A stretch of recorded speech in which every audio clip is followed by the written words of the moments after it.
खुशामदीद आप सबको हमारी तरफ से। और प्रोग्राम आप देख रहे हैं जी सलाम जेके। मैं हूं आपका मेज़बान इशफाक और हस्ब वादा आपके सामने सुबह आते हैं। कोशिश करते हैं कि इस ट्रांसमिशन में आपके सामने जब आएँ तो न सिर्फ जम्मू कश्मीर की खबरों से आपको बाखबर करें, बल्कि मुल्क के अंदर क्या कुछ चल रहा है, बिनुकामी सतह पर क्या कुछ चल रहा है और दुनिया भर के साथ साथ मौजूदा हालात पर गुफ्तगू भी करते हैं। खबर तह तक लेकर आपको खबर तह तक बताने की आपको कोशिश भी करते हैं।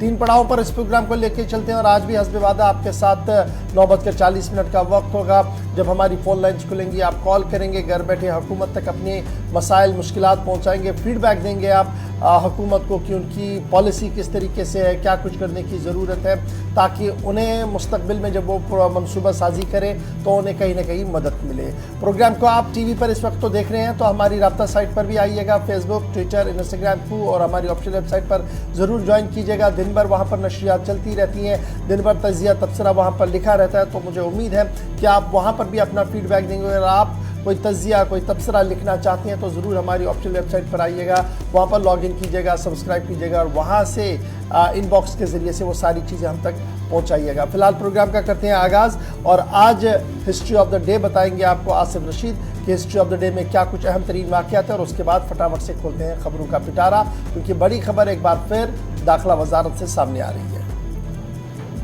बहुत बहुत शुक्रिया आप सभी का। खुश आमदीद, सुबह खैर। प्रोग्राम सलाम जेके में आप हमारे साथ ज्वाइन कर चुके हैं और तमाम सोशल मीडिया प्लेटफॉर्म्स पर भी आप अपने फीडबैक हम तक ज़रूर पहुंचाइएगा, बताइएगा प्रोग्राम आपको कैसा लगा। लेकिन प्रोग्राम का चूँकि तय फॉर्मेट के मुताबिक आगाज़ होता है और सबसे पहले आपको लिए चलते हैं आज के दिन की तरफ। हिस्ट्री ऑफ द डे में ख़ास क्या है ये बताते हैं, इतिहास में आज का दिन क्यों अहम है, इस पर बात करना क्यों ज़रूरी है, क्योंकि यूनेस्को ने आज के दिन 1999 में 23 बरस कबल 17 तारीख को ही नवंबर के महीने में मादरी ज़ुबानों के आलमी दिन को मनाने की मंजूरी दी। आज के दिन फैसला हुआ था यूनेस्को की जानिब से। आज ही के दिन अमेरिकी सेनेट ने साल 2006 में भारत अमेरिका जौहरी मुआहदे की मंजूरी दी। दोनों ने इस मुआहदे पर काम मौजूदा वक्त में भी जारी रखा है। साल 1854 में मिस्र में स्विस कैनाल कंपनी कायम की गई। आज का दिन था नवंबर 17 की तारीख। 1922 में सल्तनत उस्मानिया के आखिरी सुल्तान मोहम्मद वहीदुद्दीन जलावतन होकर आज के दिन इटली पहुंच गए थे। साल 1928 में मुजाहिद आज़ादी लाला लाजपत राय की मौत हुई। आज उन्हें याद किया जा रहा है। 17 तारीख को वो इस दुनिया से चल बसे थे।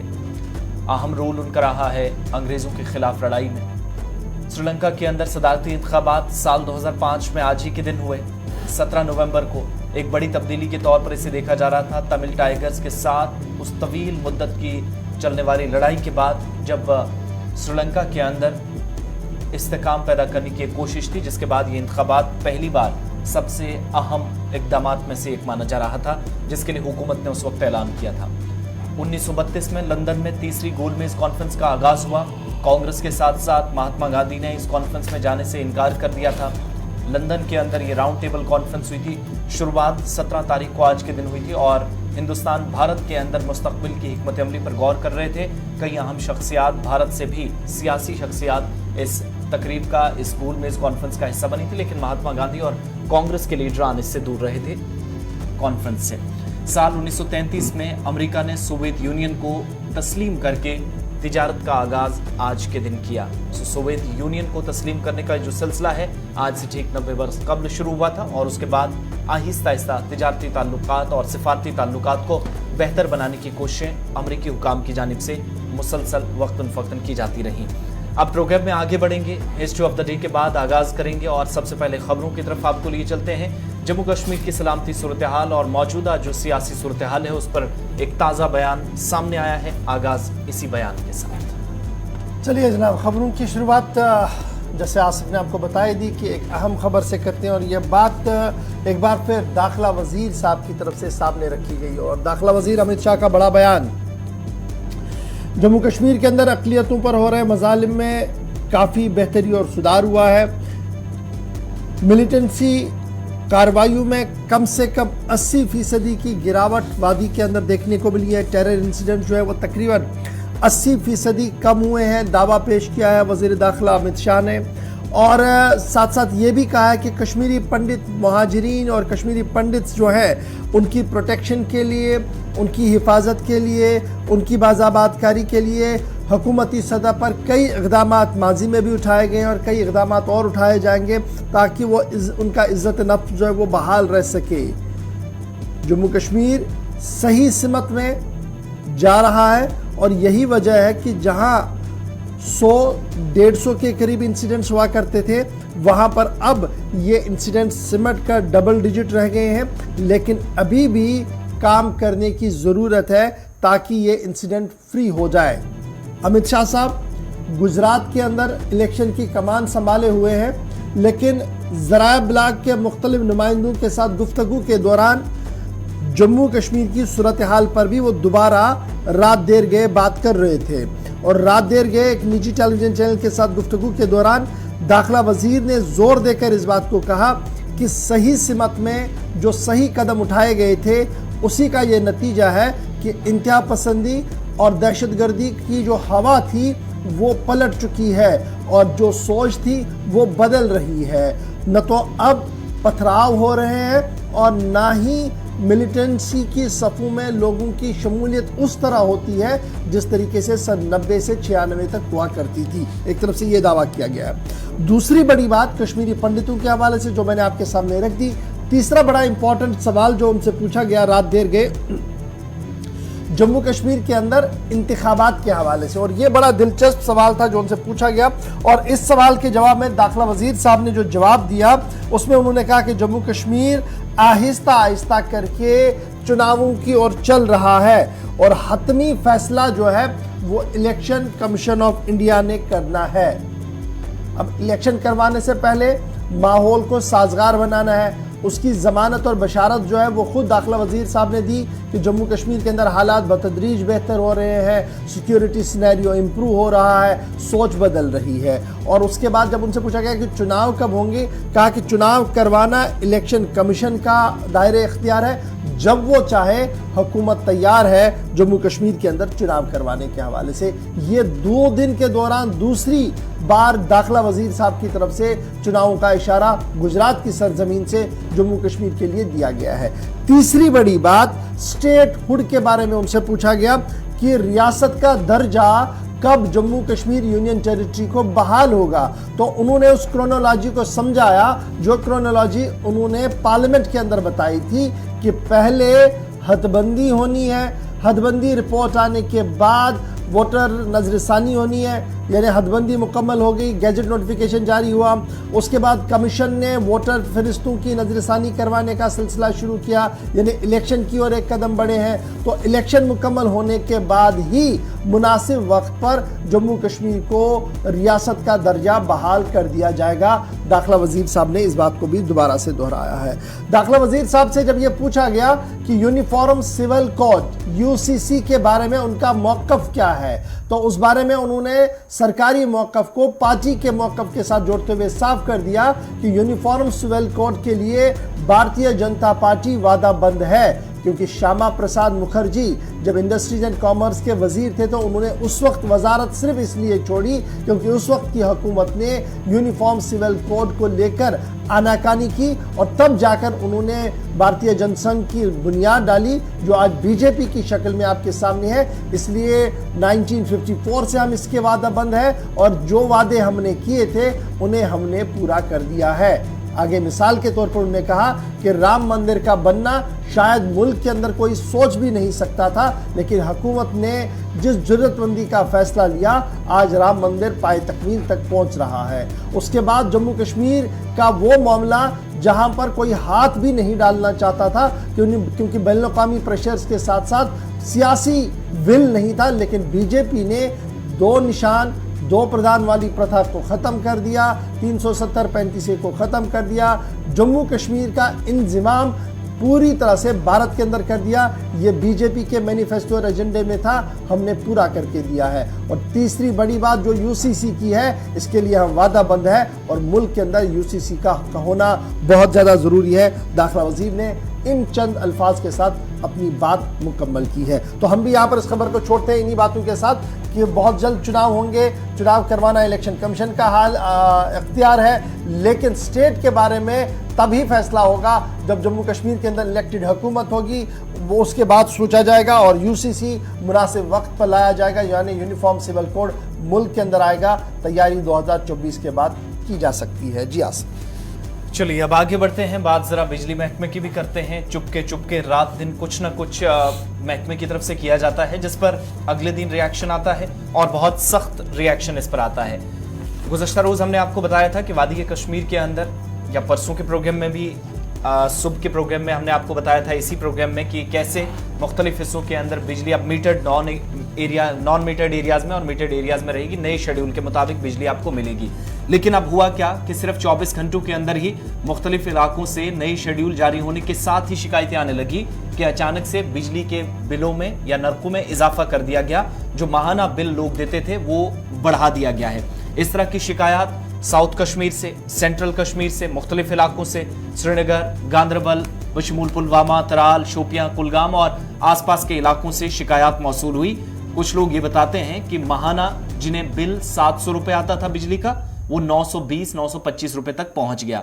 इसी तरीके से जब सेंट्रल कश्मीर के कुछ इलाकों से हमें फोन कॉल्स मौसूल होती हैं या हमने अपने लेवल पर जानने की कोशिश की, तो इसी तरीके से जानकारी हासिल हुई कि 700 से 900 के पार ये बिल पहुंच गया। और अचानक इन्हीं 24 घंटों में जब पिछले महीने का 700 बिल दिया गया, या जो तय बिल था, शेड्यूल के मुताबिक बिजली मिलती थी, लेकिन नई शेड्यूल के साथ ही एक बार फिर बिजली महकमे ने अवाम को झटका दिया है जम्मू कश्मीर के अंदर बिजली बिलों में इजाफा करके। यानी बिजली की कीमतों में इजाफा कर दिया गया है और पीडीडी कश्मीर की तरफ से पावर हाइक के हवाले से बाज़ाब्ता तौर पर जो रियासती इंतजामिया के सामने एक प्रपोजल रखा था उसको मंजूरी मिली है और उसी मंजूरी के बाद सार्फिन को नए नरखों पर अब बिजली खरीदने का सिलसिला जो है वो लेना होगा। और इस सिलसिले में काफ़ी क्लियर कर दिया गया है जी Kashmir power distribution corporation limited की तरफ से कि तकरीबन 700 से 920 के दरमियान अब माहाना बिल जो हैं वो आएंगी। तो कुल मिलाकर जब आप देखेंगे तो 8 से 12% की हाइक जो है वो पीडीडी डिपार्टमेंट की तरफ से अक्रॉस द कश्मीर कर दी गई है, central Kashmir, north Kashmir, south Kashmir और श्रीनगर के अंदर। तो ये 8 से 12% का पावर हाइक कर दिया गया है और ये साफ कर दिया गया है जी ये बड़ी ज़रूरत थी, क्योंकि साल 2014-15 के बाद कोई भी पावर हाइक जो है वो उस तरीके का नहीं हुआ था और इसलिए जिस तरीके के हालात बने हैं मार्केट जो है उसको देखते हुए ही बिजली महकमे ने ये 8 से 12% का इजाफा अपनी बिजली के अंदर कर दिया है जो आप वो खरीद रहे हैं। यानी जब आप मीटर्ड एरियाज में हैं, नॉन मीटर्ड एरियाज में हैं, तो अब आपकी बिजली की जो बिलें आएंगी वो 8 से 12% इजाफा होकर आया करेंगी। और इस तरीके से जो टैरिफ जो है वो मुतारफ़ कराया गया है, रेट लिस्ट जो है वो मुतारफ़ कराई गई है पावर डेवलपमेंट कॉरपोरेशन की तरफ से और इसकी तस्दीक खुद आला तरीन अफसरों की तरफ से भी थोड़ी देर पहले कर दी गई है। यानी जो बिल्स आ रही थी वो टेक्निकल एरर्स नहीं थे, बल्कि अब बिल जो आएंगी वो आपको पावर हाइक के हिसाब से आएंगे। 8 से 12% का इजाफा कर दिया गया है बिजली की कीमतों के अंदर। बिजली फीस जब आप अदा करेंगे तो अब आपको उसी तरीके से देना होगा। यानी सिर्फ 24 घंटों के अंदर अंदर ये दूसरा बड़ा फैसला इंप्लीमेंट कर दिया गया है सूबा कश्मीर के अंदर सूबाई इंतजामिया ने। जी आसिफ, चलिए पीडीडी के हवाले से बात थी क्योंकि कंफर्मेशन भी अब इसकी मुतलकिन की जानिब से की जा रही है, मुतलका अफसरान की जानिब से। अब आगे बढ़ते हैं, बात जरा उन लोगों के लिए भी जो 2023 में हज पर जाने के लिए तैयारियां कर रहे हैं और सफर महमूद पर जाने के लिए इस बार उन्हें थोड़ी सी रियायत मिलेगी, उनके लिए खुशखबरी है। दरअसल एक दिन पहले जो कि दिल्ली के अंदर एक अहम मीटिंग हुई, उस मीटिंग में कुछ बड़ी बातें हुई और अब रियासती सरकारों पर या रियासती इंतजामिया पर कुछ चीज़ें छोड़ दी गई कि कैसे वो आने वाले दिनों के अंदर जो इस बार हज की अदायगी के लिए ख्वाहिशमंद अफराद जाएंगे उनके लिए अखराजात का सिलसिला है वो कैसे कम या ज़्यादा होगा, उस पर डिस्कशन हुआ। लेकिन ऑल इंडिया हज कमेटी की तरफ से बाकायदा ऐलान किया गया और ऐलान इस बार ये हुआ कि मुख्तलिफ हिस्सों से जो लोग इस बार, चूँकि मनसूबा है 2000 के आसपास जो हज आज़मीन हैं इस बार जाएंगे। 2023 का गुज़श्ता बरस के मुकाबले जो हज है वो सस्ता होगा और इस बार आज़मीन को रियायत देने की सरकार की तरफ से, बल्कि हज कमेटी की तरफ से तैयारी की गई है। और बड़ा ऐलान ये भी हुआ है कमेटी की तरफ से कि एयरपोर्ट पर भी आबे जमजम की सहूलियात दस्तयाब रखी जाएंगी। अब दिल्ली के अंदर जब स्मृति ईरानी जो कि जिनके पास वजारत है इस वक्त, वो जब मीटिंग कर रही थी तो तमाम रियासतों के जो सेक्रेटरीज हैं, हज कमेटियों के जिम्मेदारान हैं, वो इस मीटिंग का हिस्सा थे। अखराजात का सिलसिला जो है पिछले साल के मुकाबले कम किया जाए, और कुछ सरकार के मुताबिक स्मृति ईरानी की तरफ से नाराजगी का इजहार इस बात पर किया गया कि बहुत सारी रियासतों से उनके पास शिकायत टूर एंड ट्रेवल्स को लेकर आई कि जितना पैसा एक्चुअल जो उन्हें दिया जाना होता है, जिसमें हज कंप्लीट होता है, उससे ज्यादा पैसा या इजाफी चार्जेस कुछ रियासतों में या यूटीज के अंदर लिए जाते हैं। ये सरकार के नोटिस में बात आई। उस पर शिकंजा कसने के लिए अब नई दिल्ली के अंदर जो मीटिंग हुई, हज कमेटी ऑफ इंडिया के तमाम रियासतों के जो हज कमेटियों के सदर थे, एग्जीक्यूटिव ऑफिसर्स थे, उनको इस मीटिंग में बुलाया गया था। और इसके अलावा मरकजी वजीर अक़लीती अमूर स्मृति ईरानी जो इस मीटिंग की सदारत कर रही थी, उनके सामने मुख्तलिफ रियासतों की तरफ से तजावीज़ रखी गई। तजावीज़ में सबसे अहम बात यह थी कि पिछले साल जो हज का खर्चा किसी एक शख्स को पड़ा, कोई जो हज पर गया था, उससे इस बार कोशिश होनी चाहिए सरकारी सतह पर कि कम से कम 50,000 से 60,000 का फ़र्क हो, अखराजात कम हो। तो ये एक बड़ा ऐलान हज कमेटी ऑफ इंडिया की तरफ से कि कम से कम 1 लाख रुपए की रियायत इस बार दी जाएगी, और जो आबे जमजम के लाने की सहूलियात थी वो उन्हें खुद ना उठा कर लाना पड़े। एयरपोर्ट पर तमाम तर सहूलियात हों, उसके लिए यकीन दहानी कराई गई है। और मरकजी वजारत के सामने जो तजावीज़ रखी गई थी उन पर ब्रीफली डिस्कस करने के बाद स्मृति ईरानी की तरफ से 2 बातें कही गई है कि एक तो उनके खिलाफ सख्त कार्रवाई होगी जिनके खिलाफ शिकायत हैं अलग अलग स्टेट से, और हज कमेटियों के जिम्मेदारान ने अगर कार्रवाई नहीं की तो फिर मरकजी सरकार पर छोड़िएगा, हम बताते हैं कार्रवाई कैसी होगी। दूसरा, ये जो 2 चीजें रखी गई थी कि आप रियायत दें और आजमीन को इस बार थोड़ी से अखराजात का सिलसिला जो है उसमें कमी होनी चाहिए, और आबे जमजम लाने में आसानी होनी चाहिए। जो हुकूमत की तरफ से और सऊदी हुकूमत ने कुछ सख्त इकदाम उठाए थे, उसकी देखते हुए हिंदुस्तान के अंदर इकदाम थोड़े और बेहतर किए जाएं, आसानियां हों, इसके लिए इस कमेटी में बड़ी बातें रखी। अच्छा जी, खवातीन के लिए भी कोटे को बढ़ाने की बात जो है वो कल इस पर मंजूरी दे दी गई है, और रियासतों को ज़्यादा से ज़्यादा कोटा दिया जाए, इस पर भी जो है वो हतमी शक्ल में, हतमी प्रोग्राम को शक्ल जो है वो दे दी गई। तो उम्मीद ये लगाई जा रही है कि इस साल जब सफ़र महमूद पर लोग जाएं तो उन्हें थोड़ी सी राहत मिले, थोड़ी सी सहूलियत बेहतर हो, और हज कमेटी ऑफ इंडिया और रियासती हज कमेटियाँ जो है वो इस सिलसिले में आज से ही कमर बस्ता हो गई हैं। छोटे से ब्रेक पर जाना है, लेकिन उससे पहले ज़रा आपको सरकार का एक और बड़ा और अहम फैसला भी सुनाते चले, क्योंकि सरकार ने माइनिंग को लेकर एक और बड़ा फैसला लिया है। और ये बड़ा फैसला तब लिया गया जब लगातार ये शिकायतें आ रही थी कि माफिया जो है वो बड़े ज़बरदस्त पैमाने पर खुदाई कर रहा है, जिसकी वजह से सरकारी इमलाक को ख़तरा है, प्राइवेट इमलाक को ख़तरा है, और जो पुल बने हैं, जो बड़े बड़े ब्रिज बने हैं, उन्हें भी जो है वो ख़तरा लाहक हो रहा है। और यही वजह है कि अब सरकार ने अमेंडमेंट किया है ताकि ये इलीगल एक्टिविटीज़ जो माइनिंग माफिया का है ये रुक सके, और कई एनवायरनमेंट क्लियरेंसेस को भी ज़रूरी कर दिया गया है। वहीं पर सरकार ने ये साफ कर दिया कि जो उनका दायरे इख्तियार है, जो अमेंडमेंट की गई है वो की गई है सेक्शन 15 के तहत, जिसके तहत, और सेक्शन 23C के तहत जो mining and mineral development and regulatory act 1957 है, उसके तहत अब ये साफ कर दिया गया है कि माइनिंग के दौरान जितने भी हसास इदारे होंगे, यानी जो चीज़ें चाहे वो पब्लिक प्रॉपर्टी हो, चाहे वो गवर्नमेंट प्रॉपर्टी हो, चाहे वो पुल बने हो, तो वहाँ के आसपास के एरिया के अंदर, उस जोन के अंदर आप नहीं कर सकते। तकरीबन 250 मीटर से 500 मीटर का दायरा जो है वो कर दिया गया है कि इसके अंदर जो है वो नहीं कर सके। यानी जो भी सब्जेक्ट है जहाँ पर डाउन स्ट्रीम जा रहा है